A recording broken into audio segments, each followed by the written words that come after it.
The blue ball. It's spotted right in the centre of the snooker table and is pottable into every single pocket. So how many different shots can you actually play on the blue? Well, today we're going to be having a look at absolutely all of them, from the most straightforward all the way through to the most complex and difficult. This is Break From Life.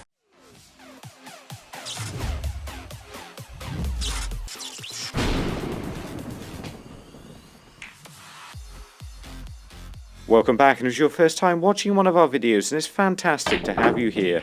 This is a detailed guide on how to play all the most complex shots on the blue, but we're going to start with the most straightforward. You rarely ever want to finish straight on the blue because it limits your options. You can then only go straight forwards or straight back, but let's quickly look at how you do both of those things. We only want to be striking the cue ball in this central band to not make anything any more complicated than it has to be at the moment. And if we strike at least a tip's width above the centre of the cue ball, then we're guaranteed to make the cue ball run through. And as you can see with a spin ball, it makes the cue ball roll along the cloth or over-rotate. Striking the cue ball lower will actually prevent it from spinning and cause it to slide along the cloth. This creates a stun shot where the cue ball has no spin at the point it impacts the object ball, stopping it dead in its tracks. And of course, striking it lower still will cause the cue ball to screw back. But to keep backspin on the cue ball, you need to complete a firm, crisp delivery where you push the cue right through the cue ball. If you can play all three of these shots consistently, then you should be able to get at least a 20 break, but how can you do better than that? Because the reds are usually at that end of the table, it's a huge advantage to get this side of the blue. Now here's good, but here's a bit safer because you're making sure you've got an angle to get down for the reds. Now you can use all the shots I've just shown you to get in any of these positions from here. And once you can do that, you can then start using the cushions to help you get in position. This is a great way to be able to get onto reds around the black spot. And this means the cue ball will be travelling towards the reds, giving you more margin for error on where the cue ball stops.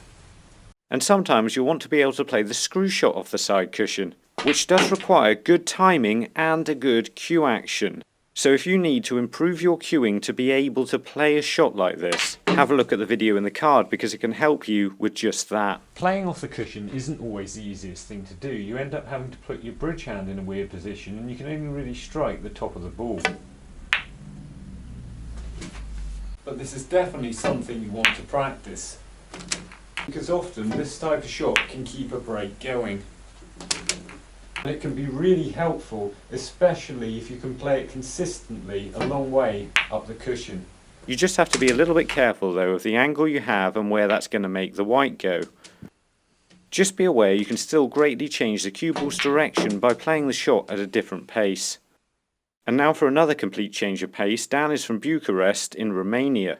It's finally time to step things up a little because the hardest shot we've had to play so far, to be honest, is just your fairly average screw shot. But for most of the following shots, you're going to need to be able to play fairly competently with side spin. Side spin involves striking the cue ball outside this central band, and as you can imagine, spinning the cue ball only complicates things. I'm playing the cue ball straight along the cushion here, but as you can see in the frame by frame, it's deflecting away from the cushion. But then when the right hand side grips the cloth, it spins back in the other direction. You have to allow for both of these things when trying to pot a ball with side, as well as spin flicking the object ball in the opposite direction. It's absolutely vital when you're playing a shot with side spin to have a clear idea of how hard you're going to hit it from the start to the finish of the shot, because if you change your mind about how hard you're going to play it, that's going to affect where the cue ball actually goes, and that could result in you missing the pot. All that being said, the first shot isn't that much more difficult than the cushion shot we were playing earlier.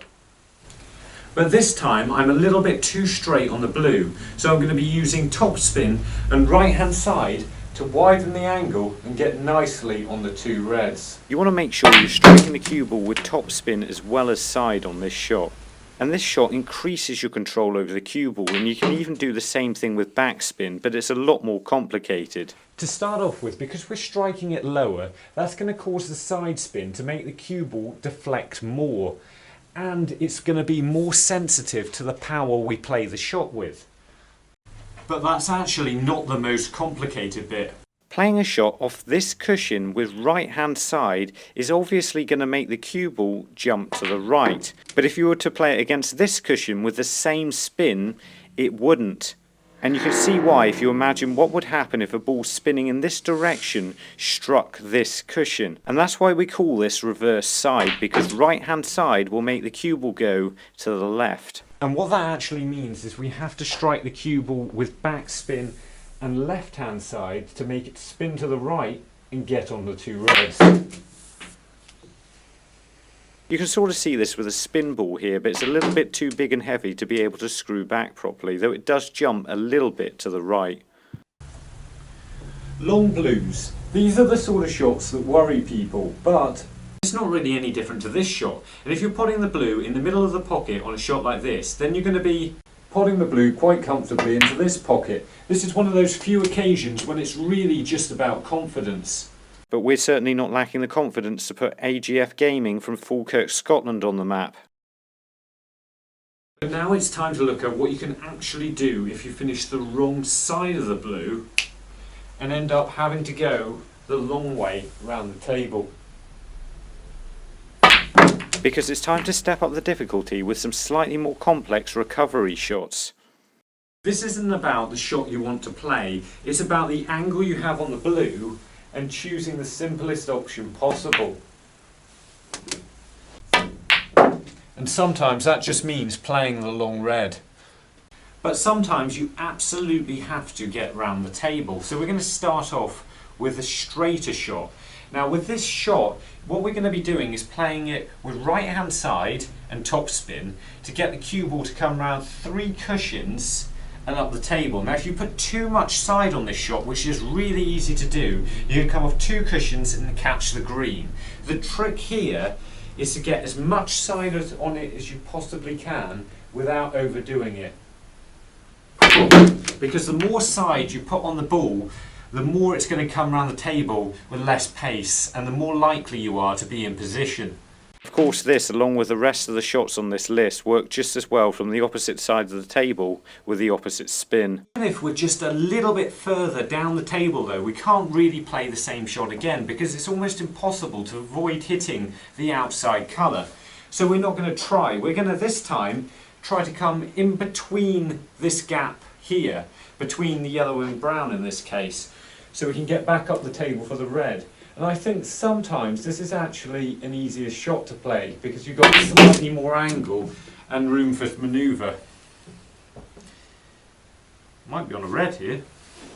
The good thing about being a long way the wrong side of the blue is it gives you more angle, so you no longer have to power the cue ball around the table, and this gives you more control and you can think a little bit more about position because now we have more options.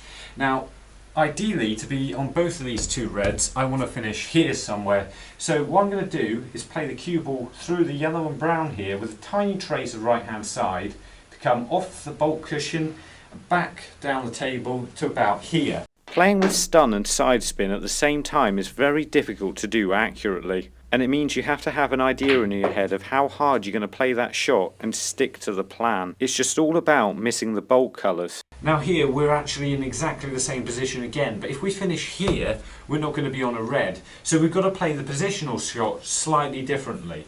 And the way we're going to do that is screw the cue ball not through that gap and this time through this gap, so we can come off 2 cushions and down to here. This gives you slightly more room for error because you don't really have to worry about missing the bulk colours on the way back. You can also stun through the opposite 2 bulk colours with the opposite spin. This can give you more control, although a lot of players feel it makes the pot a lot harder. Hopefully somebody who's comfortable with tough pots is Nawaf from Riyadh in Saudi Arabia. But I think the hardest positional shot on the blue is this one. I'm just the wrong side. So what I'm going to actually do here is pot the blue right hand side, just miss the jaw, and it's going to come back down this side of the table. This needs a very accurate pot as well as a lot of topspin and probably less side than you'd think. To be truthful, this shot isn't that useful because it rarely gets you very far down the table, and you should probably only play this shot when you're feeling confident. As I said though, it does require some side but a lot of topspin, otherwise you'll end up doing this. And if you want to find out why side does that, check out the video in the card right now. But it is a handy shot to know, even if you only rarely ever have to play it. So hopefully you now know all the little shots around the blue spot. Except we haven't really covered opening a pack of reds, so if you want to find out more about splitting the pack in snooker, then have a look at some of our advanced tips. Or why not have a look at how to break build this time around the black spot. And remember, don't just watch, play, and make the commitment to becoming a better player by subscribing to the channel and visit the website. See you later.